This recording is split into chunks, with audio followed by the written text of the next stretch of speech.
Hello learners, welcome to Unacademy. भाई आप सब लॉ स्टूडेंट्स के लिए आ चुका है साल का सबसे ज्यादा इंपॉर्टेंट समय, क्योंकि बार काउंसिल ने रिलीज कर दिया है ऑल इंडिया बार एंट्रेंस एग्जामिनेशन का नोटिफिकेशन।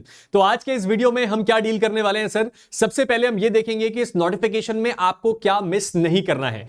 उसके बाद आप में से सबसे ज्यादा बच्चे जिस चीज को लेकर कंफ्यूज हैं कि इस फॉर्म को भरे कैसे, और अगर अभी तक हमारा टेम्पररी रजिस्ट्रेशन नंबर नहीं आया है या अभी तक हमने अप्लाई नहीं किया है तो अब हम क्या करें, तो उसका भी जवाब आपको यहां मिलेगा। उसके साथ ही साथ मैं आपके साथ शेयर करूंगा कि इस एग्जाम को हल्के में तो बिल्कुल भी नहीं लेना है, क्योंकि लास्ट ईयर का जो एआईबी का रिजल्ट है वो बहुत शॉकिंग है। बहुत सारे बच्चे इसमें फेल हुए, तो हम इस बात को भी एनालाइज करेंगे कि वो बच्चे फेल क्यों हुए और आपको कौन सी गलती नहीं करनी है। उसके साथ ही साथ इस वीडियो में हम यह भी देखेंगे कि इस एप्लीकेशन फॉर्म को भरने के बाद आपकी आगे की स्ट्रैटेजी क्या होनी चाहिए और इस एग्जाम को किस तरीके से एम करना है। तो चलिए शुरुआत करते हैं आज के इस वीडियो की, जिसमें हम देखने वाले हैं हमारे ऑल इंडिया बार एंट्रेंस एग्जामिनेशन की, जो कि रिसेंटली पब्लिश किया गया है बार काउंसिल ऑफ इंडिया की तरफ से। सबसे पहले जैसा मैंने आपसे कहा था, एआईबी 18 की बात करते हैं, यानी कि लास्ट ईयर जो ये एग्जाम हुआ उसमें टोटल नंबर ऑफ बच्चे जो बैठे वो थे 1,48,000 अप्रॉक्सिमेटली। और ये जो डेटा मैं कोट कर रहा हूं, ये मैं अपने से कोट नहीं कर रहा हूं, ये एक आरटीआई के द्वारा दी गई इंफॉर्मेशन है। इन 1,48,000 बच्चों में से 4,700 बच्चे एग्जाम देने आए ही नहीं। लेकिन ये हमारे लिए प्रॉब्लम नहीं है, प्रॉब्लमैटिक नंबर है जो मेरे इस तरफ लिखा हुआ है। इन बच्चों में से टोटल 74,300 के अप्रॉक्स ऐसे बच्चे थे जो इस एग्जाम में फेल हो गए, यानी कि फेलिंग परसेंटेज को देखा जाए तो वो आधे से ज्यादा था, 51%। इसका मतलब ये बात तो क्लियर है कि इस एग्जाम को हल्के में बिल्कुल भी नहीं लिया जा सकता और आपको बहुत सीरियसली इस एग्जाम को एम करना पड़ेगा। इसका मतलब ये बिल्कुल भी नहीं है कि कल से आप किताब खोल के बैठ जाएं। हम आपको ट्रिक्स बताएंगे, टिप्स बताएंगे, स्ट्रैटेजी बताएंगे कि आप बड़ा कम पढ़ के भी इस एग्जाम को कैसे क्रैक कर सकते हैं। बेसिकली आपकी लॉ की अंडरस्टैंडिंग और आपकी बेयर एक्ट की अंडरस्टैंडिंग का एग्जाम है ये। आगे इसके बारे में और डिटेल में बात करेंगे। सबसे पहले जरा नजर डालते हैं नोटिफिकेशन पे। नोटिफिकेशन जो कि हमारे सामने आया कब सर? कल आया 3 सितंबर को। और इसमें इंपॉर्टेंट क्या लिखा हुआ है सर? सबसे इंपॉर्टेंट यह है कि ये कल से ही खुल चुका है एप्लीकेशन फॉर्म, और आपको ये एप्लीकेशन फॉर्म भरना है 25 अक्टूबर तक, यानी आपके पास बहुत सारा समय है। लेकिन मेरी एडवाइस आपको यह है कि आप 25 अक्टूबर का इंतजार मत करिए। आखिरी समय पे ये एग्जाम में ट्रैफिक बहुत हो जाता है, वेबसाइट ब्लॉक हो जाती है, आपका फॉर्म रुक जाएगा। इसीलिए आप इसको इसी महीने भर लीजिए।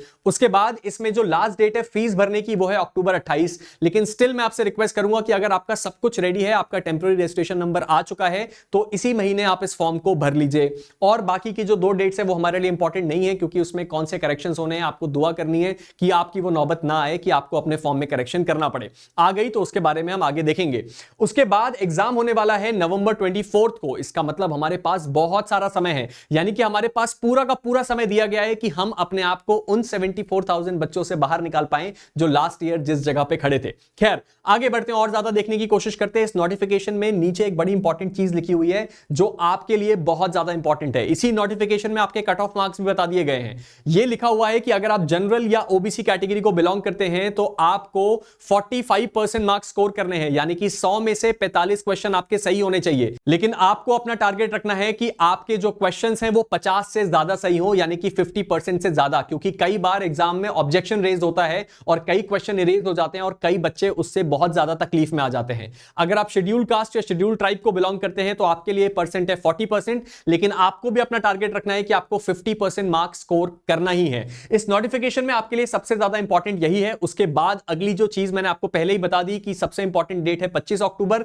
लेकिन हम अपना टारगेट इस चैनल पे सेट कर रहे हैं कि हम 25 सितंबर तक इस फॉर्म को भर देंगे और हम अपनी फीस जो है वो 28 सितंबर तक पे कर देंगे। उसके बाद एग्जाम होने वाला है 24 नवंबर को। बहुत सारा समय है हमारे पास, हम सब लोग मिलकर आपकी तैयारी करवाएंगे और इस एग्जाम को बड़ी अच्छी तरीके से क्रैक कराएंगे। आप फ्लाइंग कलर्स के साथ बाहर आएंगे और अपने फैमिली, फ्रेंड्स और पेरेंट्स का सपना पूरा करेंगे एक वकील बनने का।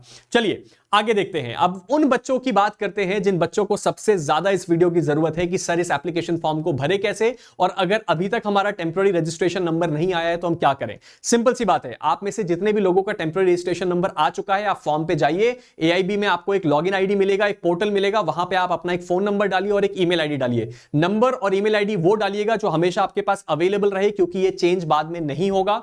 दोनों पे एक ओटीपी आएगा और उसके बाद आप अपना टेम्पररी रजिस्ट्रेशन नंबर डाल के इस फॉर्म के प्रोसेस को को आगे बढ़ा सकते हैं। वो बच्चे जिनका टेम्पररी रजिस्ट्रेशन नंबर अभी तक नहीं आया है या उन्होंने अभी तक अप्लाई ही नहीं किया है, तो उनको भी चिंता करने की कोई जरूरत नहीं है। आपके पास सफिशिएंट टाइम है, मैं जो बता रहा हूं उसको फॉलो करिए।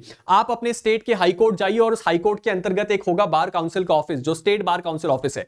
वहां जाके आपको एक चीज के लिए अप्लाई करना है, एप्लीकेशन फॉर्म, यानी कि बार काउंसिल के ऑफिस में जाके आपको एप्लीकेशन फॉर्म के लिए अप्लाई करना है। और इस पूरे के पूरे प्रोसेस में जो कुल खर्च आएगा, अगर आपके स्टेट ने अमेंडमेंट ले आया है, तो 750 रुपए। इससे पहले ये जो फीस थी वो 16,000, 18,000, कई जगहों पे 20,000 से भी ऊपर की थी। लेकिन रिसेंटली सुप्रीम कोर्ट के जजमेंट के बाद ये फीस हो चुकी है 750 और बहुत सारे स्टेट्स ने इसको अमेंड कर भी दिया है। तो आप अपनी एप्लीकेशन को भरिए, इस पैसे को पे करिए। ये एप्लीकेशन एक दिन में नहीं भरी जाएगी, एफिडेविट होते हैं, बहुत सारे आपको अटैचमेंट लगाने होते हैं, उन सारी की सारी चीजों को कंप्लाई करिए। अगर आप जस्ट पास आउट हुए हैं तो आपको अपनी कॉलेज की प्रोविजनल सर्टिफिकेट चाहिए होगा, प्रोविजनल डिग्री चाहिए होगी, और उसके साथ ही साथ जो टीआर शीट होती है उसकी भी जरूरत पड़ सकती है। तो अपने कॉलेज से पहले वो डेटा मंगवा लीजिए। जब आप इस फॉर्म को भर के सबमिट कर देंगे तो ये जो फॉर्म है ये बार काउंसिल भेजेगा पुलिस वेरिफिकेशन के लिए, यानी कि आपकी डिटेल्स को पुलिस वेरीफाई करेगी कि ये वही इंसान है कि नहीं जिसने इस फॉर्म को भरा था। टेंशन की कोई बात नहीं है, लेकिन इस प्रोसेस में डिले होता है। कई लोग इस प्रोसेस को 15 दिन में भी करवा लेते हैं और कई लोगों को 2 महीने भी लगते हैं। आपका टारगेट है महीने भर। महीने भर के अंदर